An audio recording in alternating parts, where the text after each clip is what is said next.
Ya, kita lanjutkan sesi berikut ini.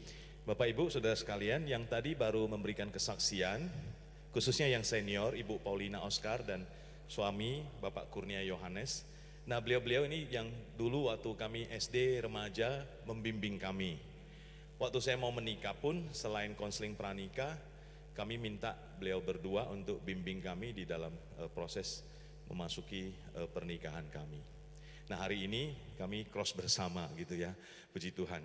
Dan Ibu Paulina memberikan kesempatan kepada saya untuk ngajar di sekolah, lalu melihat karunia saya dalam mengajar dan sebagainya, membuka kesempatan untuk bagaimana saya boleh berkembang, mengajar, pembinaan, training-training, memperkenalkan berbagai kesempatan untuk saya melayani. Jadi saya merasakan seperti itulah relation based discipleship yang kalau boleh saya ceritakan.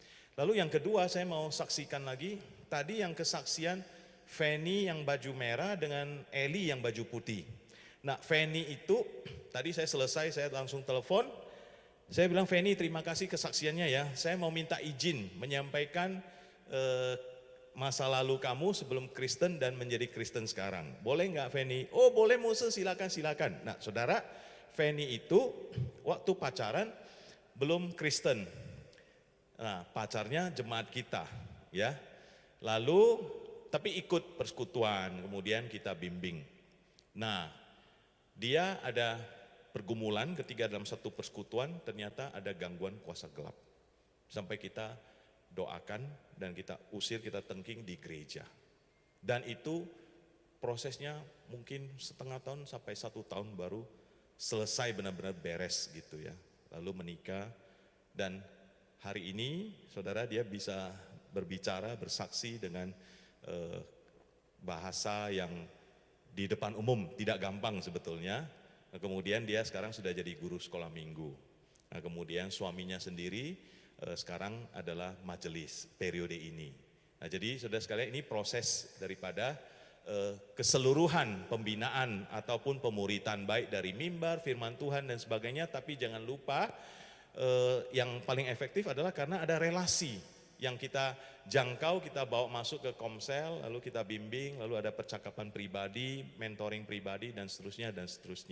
Yang kita tahu apa yang dia butuhkan dan sebagainya lalu kita layani. Kira-kira seperti itu untuk kesaksian dari dua kelompok yang saya minta tadi. Baik saudara sekalian, kita lanjutkan dengan topik small group big impact.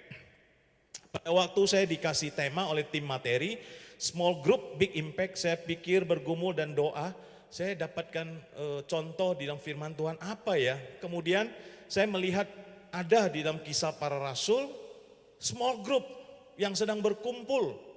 Ya, karena Tuhan Yesus telah terangkat ke sorga. Nah kira-kira seperti itu. Di Kisah Rasul pasal 1 ya, ayat 12 dan seterusnya. Nah saudara, waktu Yesus telah naik ke sorga, dikatakan ayat 12, kembalilah rasul-rasul ke Yerusalem, dari bukit yang disebut Bukit Zaitun, kemudian dari Yerusalem. Setelah mereka tiba di sana, mereka naik ke ruang atas tempat mereka menumpang. Mereka ialah Petrus, Yohanes dan seterusnya. Ya, 11 rasul karena Yudas Iskariot sudah tidak bersama dengan mereka. Mereka semua bertekun dengan sehati dalam doa bersama-sama. Lalu juga ada beberapa perempuan serta Maria ibu Yesus dan dengan saudara-saudara Yesus. Nah ini yang saya kasih tanda kutip small group. Jadi Kisah Para Rasul itu dimulai dengan small group kalau saya boleh bilang begitu. Ketika Yesus akan terangkat ke sorga, dia mempersiapkan small group, not big groups. One small group. Kemudian ayat 21 sampai 22, Petrus ini yang mengatakan ya, harus ditambahkan satu orang yang senantiasa datang berkumpul bersama dengan kami selama Tuhan Yesus bersama-sama dengan kami. Jadi waktu Tuhan Yesus ada bersama-sama dengan mereka kira-kira 3,5 tahun, dikatakan oleh Lukas, catatan Lukas, senantiasa datang berkumpul dengan kami. Senantiasa ada kegiatan small group. Discipleship in small group. Mulai dari baptisan Yohanes sampai Yesus terangkat ke sorga meninggalkan kami untuk menjadi saksi dengan kami tentang kebangkitannya. Nah saudara, memang penekanannya di sini Petrus mengusulkan supaya ada seseorang yang dipilih untuk menggantikan Yudas Iskariot yang telah mati. Tapi yang saya tekankan adalah di sini ada kata-kata mereka senantiasa bersama-sama dengan Yesus di dalam small group ini. Jadi Yesus juga memakai metode small group yang Yesus memilih, mendoakan, memanggil, memuridkan, kemudian mereka diutus. Yang akhirnya kita tahu bahwa jemaat mula-mula menjadi suatu jemaat yang besar. Itulah yang saya sebut dengan big impact. Jemaat yang awalnya dari Yerusalem, lalu sampai ke Yudea, Samaria, sampai ke ujung bumi. Dimulai dari mana? Small group. Impactnya big impact. Nah, saudara sekalian, Edmund Chan mengatakan proses untuk menjadikan murid adalah investasi kehidupan. Ini adalah proses yang intensional, disengaja diupayakan dari kesaksian, mengajar, melatih, mentransmitting, memindahkan iman kepercayaan kita dan kehidupan kita kepada orang-orang yang nantinya juga cakap mengajar atau transfer kepada orang lain. Kita tidak bisa memberikan transfer itu kepada orang yang tidak mau mengajarkan atau tidak cakap mengajarkan kepada orang lain. Non-multiplication is non-discipleship. Kemudian dia juga mengatakan proses yang disengaja ini dibawa atau kendaraannya, memakai istilah yang tadi Pak Teddy katakan, melalui small group. Demikian juga life on life or person to person, individual basis. Jadi saudara, walaupun saya bicara tentang small group, big impact, tapi juga individu ya. Saudara-saudara, kita kalau terpanggil untuk memuridkan secara pribadi-pribadi, itu juga bagian dari proses pemuritan. Jadi ada yang person to person, pribadi-pribadi kita perhatikan, ada juga yang melalui small group. We need both, kita butuh keduanya. Small group mengizinkan untuk orang berkomunitas yang sudah menjadi kebutuhan basic manusia, bersosialisasi.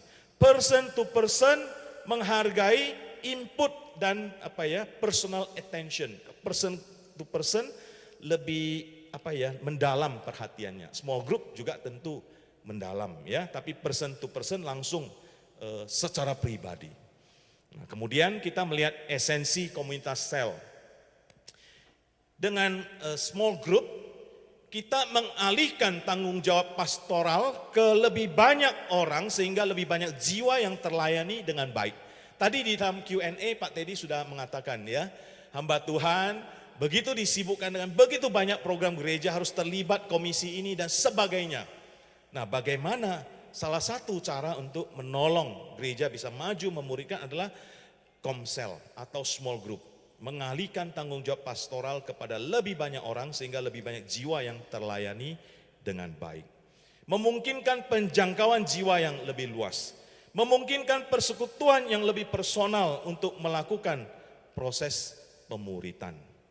Adanya kelompok-kelompok kecil sebagai unit-unit upaya memuridkan terdelegasi. Bukan hanya tugas pendeta atau penginjil atau hanya majelis, tapi didelegasikan semua ke seluruh jemaat.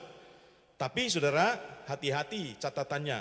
Gereja sel atau gereja yang punya kelompok-kelompok kecil tidak otomatis menjadi gereja yang mengupayakan pemuritan.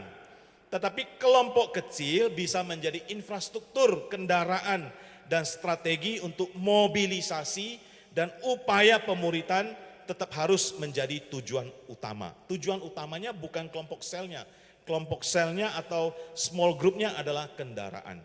Gereja sel atau gereja kecil bukan ada karena ingin menjadi gereja sel, tetapi menjadi salah satu infrastruktur yang memudahkan upaya pemuritan. Nah, berikutnya saudara sekalian, saya masuk ke yang lebih praktis. Kalau kita sudah sadar bahwa small group bisa big impact. Nah, ini untuk awal, untuk kita mula-mula. Mungkin banyak rekan-rekan dari GKKK yang sudah kemarin tergerak mendengarkan sharing dari Pak Teddy atau tadi sesi yang sebelum ini, ya kami pengen semangat dan sebagainya. Lalu bagaimana? Nah ini tahap awal. Nanti tim akan memperlengkapi, menyempurnakan. Nah tapi hari ini saya menyampaikan dulu yang saya pernah belajar dari Covenant Church di Singapura. Waktu training kira-kira 1 minggu plus ada ikut breakthrough weekend untuk pria di sana. Nah ini saya sharingkan. Nah saudara, kita melihat bagaimana memahami dinamika kelompok kecil agar bisa terbangun dan berkelanjutan, ya. Yang pertama saudara, supaya lebih gampang saya pakai ABCD, yaitu kita harus punya konsep accepting one another, itu A-nya. Menerima satu dengan yang lain. Roma 15 ayat 7, terimalah satu dengan yang lain, sama seperti Kristus Yesus telah menerima kamu. Nah saudara, ciptakanlah kelompok kecil saudara itu menjadi tempat yang aman, safe place. Kalau mereka sharing, apapun pendapat mereka dan sebagainya, jangan sampai mereka merasa, kok sharingnya begitu aja, kok pengetahuan Alkitabnya kok rendah, jangan dihakimi dan sebagainya. Kalau ada yang bersifat pribadi, rahasia dan sebagainya, terimalah dan berjanjilah tidak akan membongkar rahasia hanya untuk kelompok itu. Jadikanlah kelompok kecil itu karena baru dimulai sesuatu yang fun, yang nice, yang comfortable, confidentiality dan authenticity. Tahap awal sebuah komsel atau KTB, perhatian cukup besar untuk saling menerima dulu. Saling menerima dulu. Jadi aplikasinya, icebreaker-nya, atau menciptakan suasana rahmanya, akrabnya, nyamannya, dan membangun keterbukaan itu akan lebih besar dulu. Tadi Pak Philip ada sharing ya, anak-anak muda itu tidak mau begitu serius sampai masuk belajar firman Tuhan. Oh tidak apa-apa, Pak Philip terima dulu, ajak makan dulu dan seterusnya dulu. Dan saya pikir itu satu contoh yang sudah dipaparkan tadi. Sebagian besar waktu mungkin ya 50% hanya untuk bangun suasana. 25% firman Tuhan, 25% sharing dan doa. Ini saya pakai persen-persen bukan mau mengatur, berarti tadi Bapak bilang enggak program jangan terlalu itu gini, tapi kok sekarang ada ini. Ini hanya sebagai satu gambaran supaya ada bayangan saja ya untuk memulainya.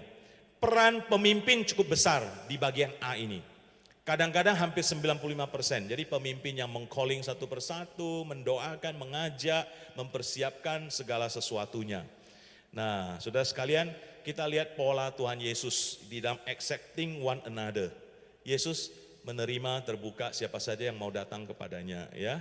Dan Yesus itu dicatat menerima siapa itu? Sakius.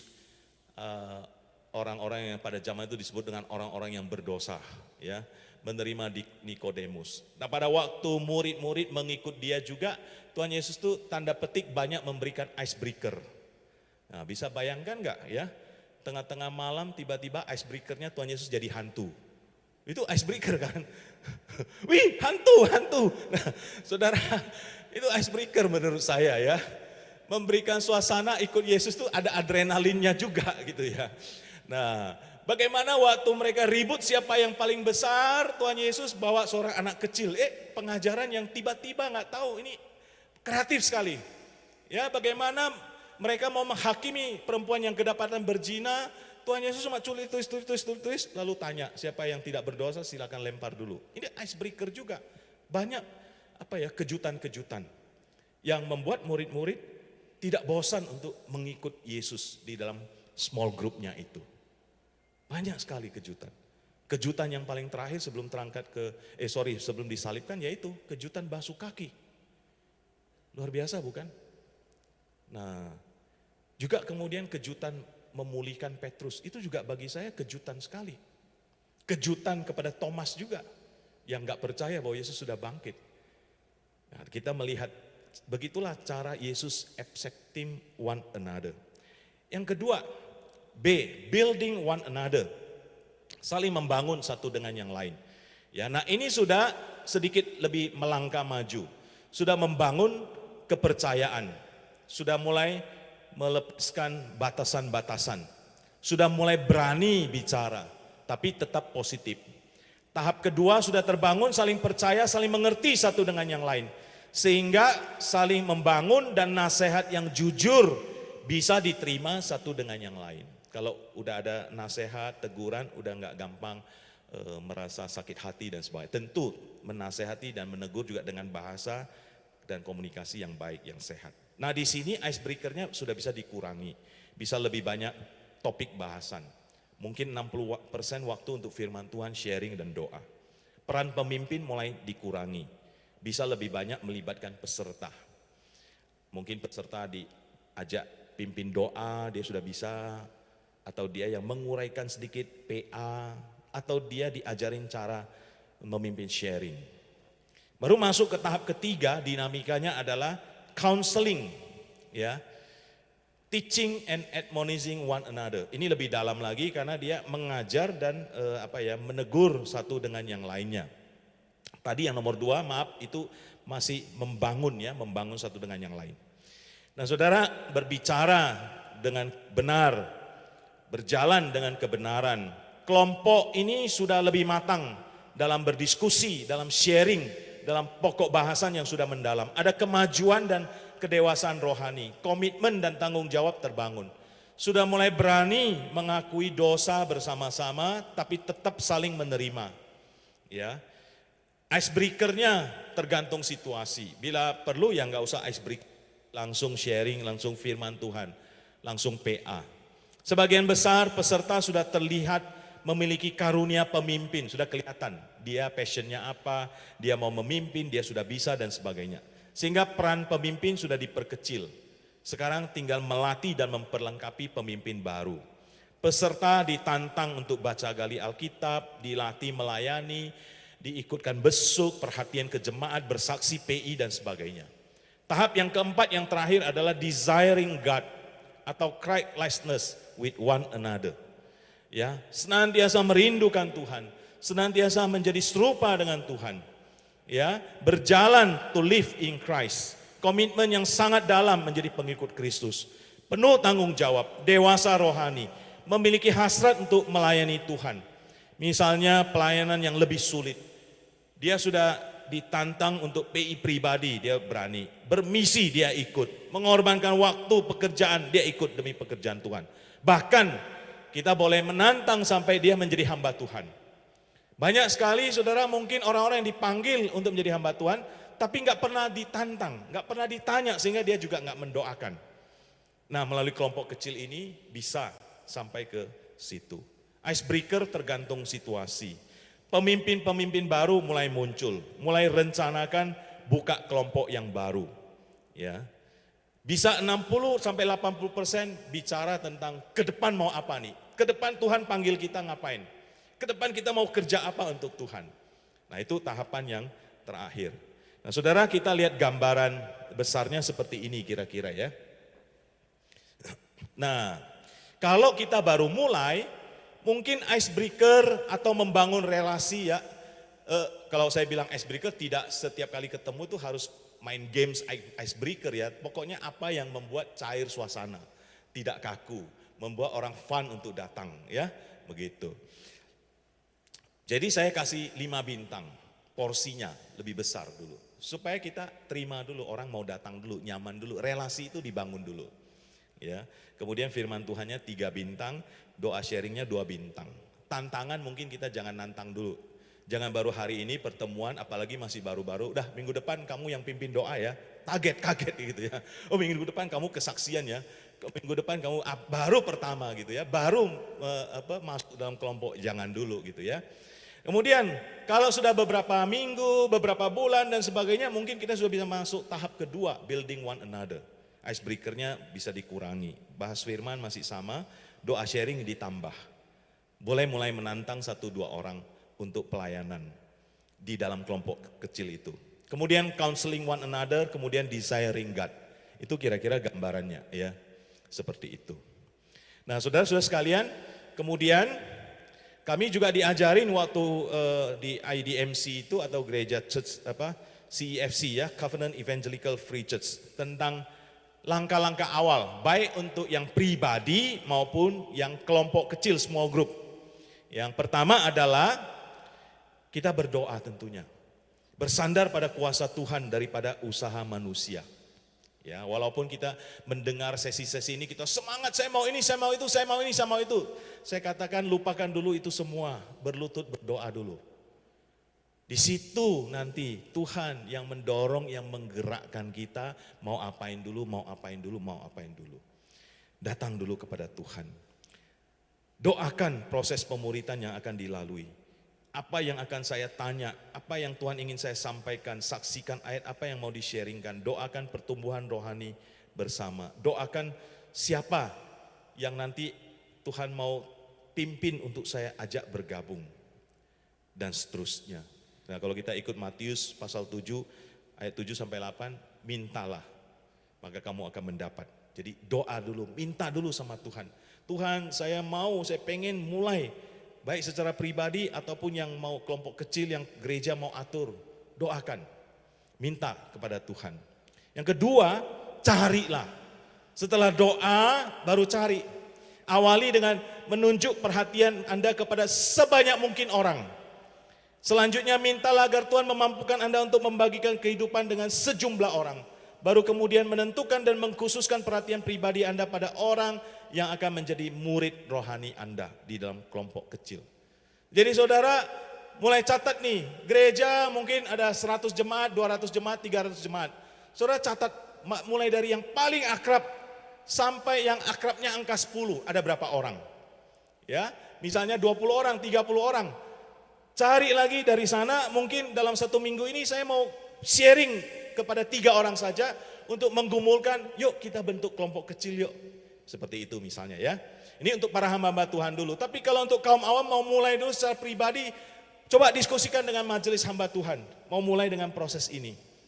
Apakah bisa bersama-sama membuat list ini? Lupa supaya sinkron nanti. Misalnya mulai dulu dengan 10 majelis. 10 majelis meliskan yang paling akrab. Majelis A, B, C, D, E sampai J. Ternyata majelis A akrab sama B. Nanti yang C juga sama B, yang D juga sama B. Jadi 10 orang ini cari B, bingung dia kok semua ajak saya. Nah jadi ada program ketemu dulu dan sebagainya, di list dulu. Kira-kira seperti itu ya. Nah kemudian baru mengkhususkan lagi secara pribadi. Kemudian saudara sekalian, ketuklah ya.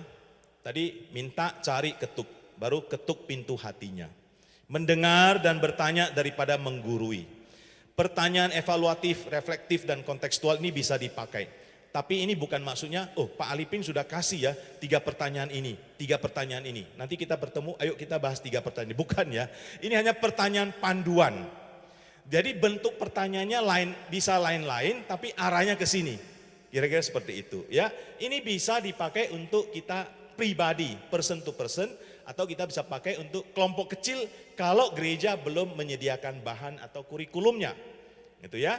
Jadi apa yang sedang terjadi dalam kehidupan Anda? Jadi kan kita ngobrol, sharing-sharing. Gina boleh cerita enggak pergumulan kamu, keluarga baik-baik enggak, bisnisnya baik-baik enggak, studinya baik-baik. Nah, nanti dari situ dia akan cerita. Saya mengalami gini nih. Ya. Lalu kita kembali lagi tanyakan ya, kira-kira firman Tuhan tentang pergumulan kamu ini ada di mana, pasal berapa, ayat berapa? Tuhan bilang apa? Janji Tuhan apa? Teguran Tuhan apa? Penghiburan Tuhan apa? Dan seterusnya. Nah, kemudian apa yang akan Anda lakukan setelah mendengar firman Tuhan tentang kasus saya ini, teguran Tuhan, janji Tuhan dan sebagainya? Saya mau apa? Saya mau lebih beriman. Saya mau lebih taat. Saya mau lebih begini, begitu dan sebagainya. Ya, pertanyaan kepekaan firman Tuhan. Setelah selesai itu semua kita boleh tanya lagi, dari pertemuan hari ini kita belajar apa ya? Boleh disimpulkan lagi enggak? Ya, bagaimana ini bisa menolong bertumbuh atau berubah? Iya, tolong saya bagian ini rasanya sulit ya. Tolong doakan ya. Nanti kalau saya ketemu lagi kesulitan ini saya boleh sharing lagi ya. Nah, contoh seperti itu. Ya, apa yang akan Anda lakukan secara berbeda sesuai firman Tuhan? Saya mau coba ya, setelah ini saya coba akan lebih tenang, saya coba akan tidak gampang emosi, tidak gampang marah dan sebagainya ya. Doakan saya ya. Nanti 1 minggu lagi atau 2 minggu lagi kita ketemu, saya akan sharing apakah ada kemajuan atau tidak ada kemajuan. Kira-kira itu pemandunya. Jadi saudara, bagaimana mulai, mau pakai bahan apa dan sebagainya. Kalau belum ada, boleh kita belajar coba ini, ya coba ini. Kalau boleh simulasi dulu dengan sesama rekan, Coba-coba dulu ya, baru nanti lakukan kepada orang yang lain. Mendengar dan bertanya adalah sarana yang kita pakai. Tujuannya adalah agar murid memahami kehendak Allah baginya dan membawanya peka akan firman Tuhan dan hubungan yang benar dengan Allah. Jadi itu arah pertanyaannya ke situ. Supaya kita dan teman-teman yang mau sama-sama berjalan dalam pemuridan memahami kehendak Allah, peka terhadap firman Tuhan dan hubungan yang benar dengan Allah. Nah, kemudian yang keempat, tentu kita menekankan firman Tuhan. Firman Tuhan yang diutamakan daripada opini pribadi. Ciptakan iklim yang bersama-sama menghafal, merenungkan dan memahami firman Tuhan. Berikan dorongan dan teladan untuk tinggal dalam firman. Hafal dan sharingkan ayat-ayat firman Tuhan yang menjawab problematika kehidupan manusia. Misalnya contoh, kalau anggota saya khawatir akan ekonomi, akan karena COVID dan sebagainya. Kira-kira ayat apa yang pernah kita hafal untuk menolong orang yang khawatir? Ayo, boleh jawab interaktif dulu, jangan saya aja. Mungkin gak ada hadiah kali ya. Apa? Matius pasal 6 ya. Jangan khawatir, ya kan? Kalau dia merasa gampang tersinggung, gampang marah, tapi dia rasa bersalah, tapi dia nggak bisa kendalikan emosi. Kira-kira ayat apa yang kita hafal? Mungkin alamatnya nggak tahu, tapi ini kata-katanya. Ayo. Ya, yang di online boleh bisik sama tetangganya. Kalau marah jangan sampai ya matahari terbenam, atau hendaklah cepat untuk mendengar dan lambat untuk berkata-kata, ya, di dalam Efesus kalau saya tidak salah ingat. Jadi ayat-ayat ini perlu saudara hafal. Mulai ya, misalnya kalau untuk segala masalah bisa untuk dengan satu ayat itu ada di mana?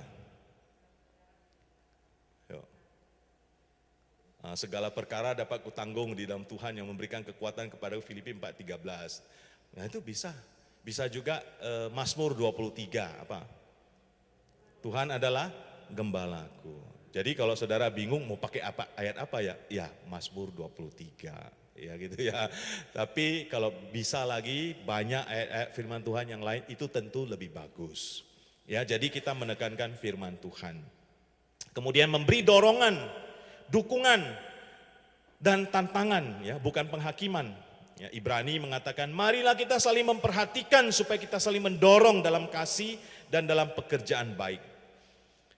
Roma 15, kita yang kuat wajib menanggung kelemahan yang tidak kuat dan jangan mencari kesenangan kita sendiri. Sebab itu terimalah satu akan yang lain, sama seperti Kristus juga telah menerima kita untuk kemuliaan Allah. Galatia, saudara-saudara, kalaupun seorang kedapatan melakukan suatu pelanggaran, maka kamu yang rohani harus memimpin orang itu ke jalan yang benar dalam roh lemah lembut, sambil menjaga dirimu sendiri supaya kamu juga jangan kena pencobaan. Bertolong-tolonglah menanggung bebanmu, demikianlah kamu memenuhi hukum Kristus. Saudara, saya mau tanya, ayat-ayat yang saya baru baca, saudara mau lakukannya lebih efektif dengan program gereja, jadwalnya begini ya, siapa yang berdosa program gerejanya begini ya, datang pengakuan dosa ya, jam-jam sekian ya, nanti kami akan bimbing. Bisa efektif itu? Atau ada orang yang Tuhan gerakkan atau kita yang tergerak, ini rasanya ada problem dengan saudara ini, saya tergerak bukan mau menghakimi, tapi mau menolong dia bertumbuh. Lalu saya datang, saya besuk, saya doakan. Atau saya ajak masuk ke dalam small group. Jadi kan lebih efektif dengan relation base itu. Bukan program, tapi sekali lagi bukan tidak memerlukan atau tidak penting program. Tapi ayat-ayat yang memberikan dorongan, dukungan dan menerima itu akan lebih teraplikasi di dalam small group, di dalam person to person discipleship juga. Nah, saudara, kita studi kasus sekarang ya. Paulus pernah menolak Markus sampai pecah dan berselisih dan berpisah dengan Barnabas. Kisah Rasul pasal 15 ayat 35 sampai 41. Ya. Nah, saudara-saudara, di sana dikatakan Setelah mereka beberapa lama di Antioquia, mereka mau pergi ke tempat yang lain nih. Paulus berkata kepada Barnabas, ayo kita ke setiap kota, kita mau besuk jemaat-jemaat yang sudah kita bangun, memberikan firman Tuhan, melihat bagaimana keadaan mereka, mau follow up. Tapi Barnabas bilang, ayo ya boleh kita ajak ya Yohanes Markus, Yohanes yang disebut Markus. Paulus dikatakan dengan tegas, tidak baik membawa orang yang telah meninggalkan mereka di Pamfilia dan tidak mau turut bekerja bersama-sama dengan mereka. 2, tidak bertanggung jawab, meninggalkan pekerjaan setengah-setengah. Yang kedua adalah tidak mau kerjasama. Alasan Paulus bisa diterima, logis ya. Lalu hal itu menimbulkan perselisihan yang tajam sehingga mereka berpisah dan Barnabas membawa Markus juga sertanya berlayar ke Siprus. Tapi Paulus memilih Silas, mereka pergi ke tempat yang lain. Nah saudara, siapa yang benar, siapa yang salah? Paulus punya argumentasi, punya logika berpikir, punya alasan. Yohanes Markus juga punya alasan. Saya masih mau kasih kesempatan. Saya masih punya feeling dia bisa berubah.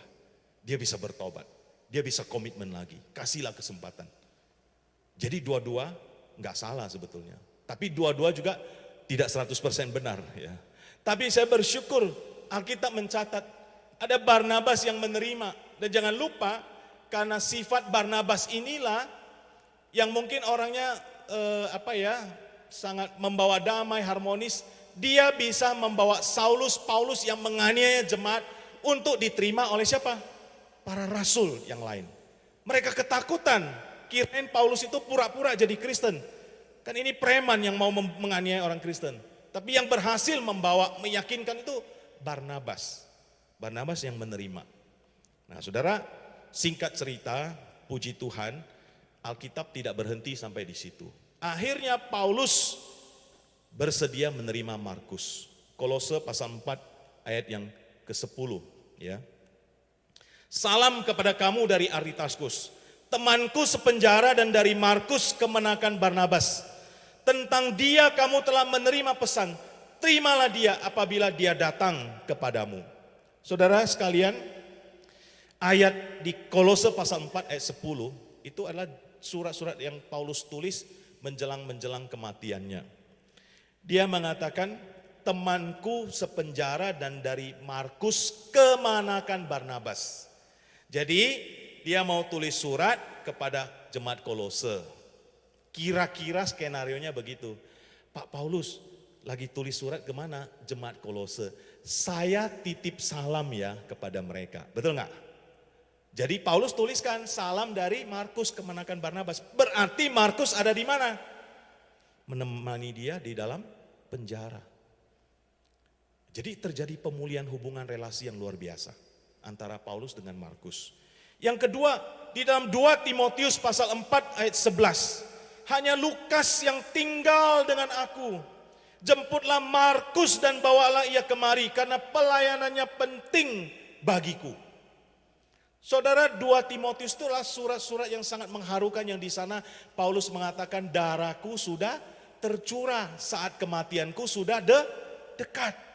Jadi orang kalau kayak feeling udah mau mati pasti menuliskan hal-hal yang sangat penting. Dan salah satu yang bagi dia paling penting adalah Markus.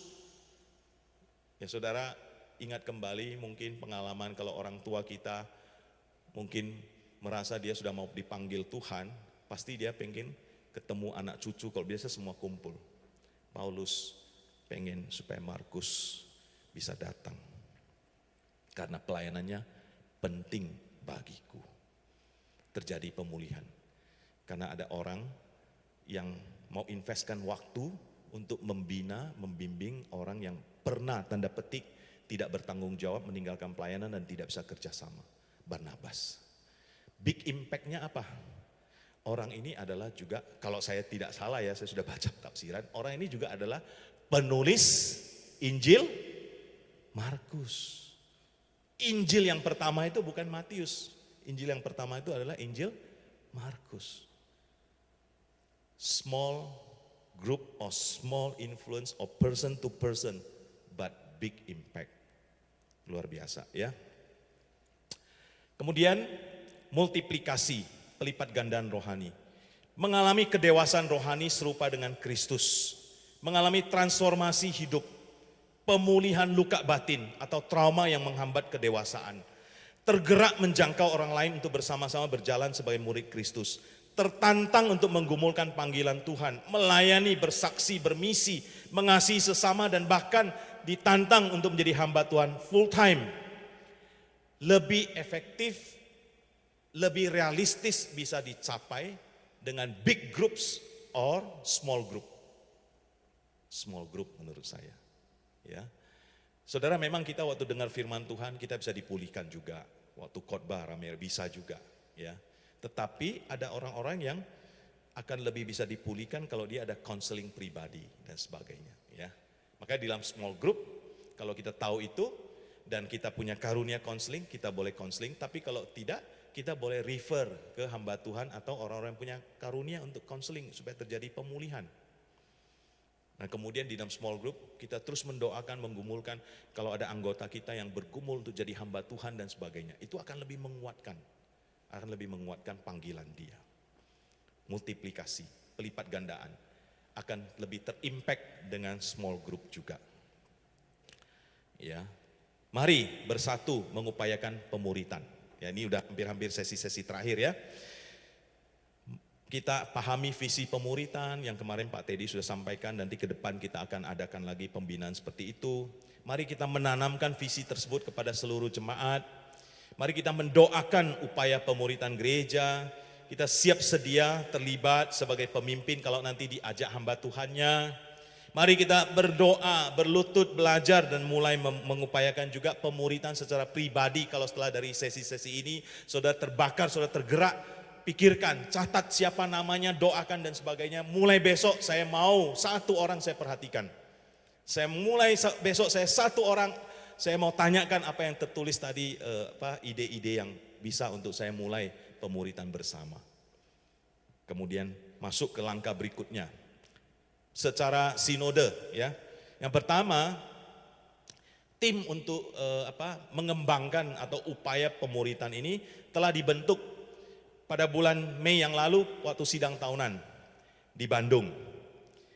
Ya, kita mengucap syukur dan mendoakan supaya tim ini diberikan hikmat oleh Tuhan untuk memikirkan, menyusun dan mengembangkan upaya pemuritan untuk GKKK se-Indonesia supaya seperti hari ini kita bisa bersatu dan bersahati mendapatkan gerakan dan api ini.